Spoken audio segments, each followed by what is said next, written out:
Hi, it's me again with Corel Draw Tips and Tricks, and this video is just playing around. I was playing around a little while ago with the Polygon tool and came up with these unusual shapes that you might consider using for something else, a seal or a logo, but we're just going to move this one out of the way. I actually selected more than I wanted.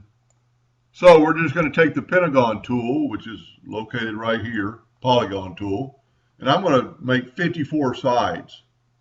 And I'm going to hold down the control button so I get a perfect one. And it almost looks like an ellipse, but it's got nodes. Then if you'll take one of these nodes and hold down the control button, they will become equal. As you can see, you can't move left or right. And then take one of these nodes and move it to that other one. You've kind of got a star pattern already. Let's Control D and make a duplicate of that, and then let's mirror it. I mean, look at that pattern. You could actually turn that into a non-hairline, and that would engrave pretty cool. Be a pretty neat looking effect, or you could even color in with the Smart Fill tool different sections of it. But that's not what this video is about. We're going to take this and we're going to weld it, and we get that. Pretty cool effect. I mean, you could do a lot with this. You could use the Smart Fill tool here and you'd get that. But what we can do is click on it and go to Arrange and Break Curve Apart. Then click on that outer edge and hit Delete.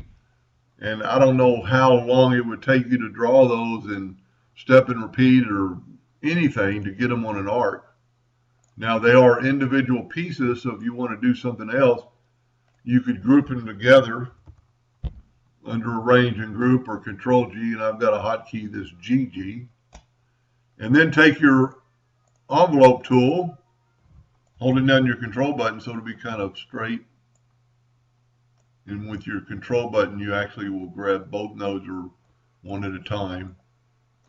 So you could play around with this and have totally different looking shapes.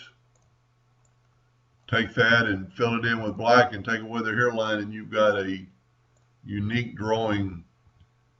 I'm not going to say you'll ever do that, but the possibility is there. That actually make a good, almost a good clock face if you figured out how many exactly you needed. And then you could grow the 3, 6, 9, and 12, make them a little bit bigger and have the ticks. Anyway, I hope that helped a little bit. Thank you for watching.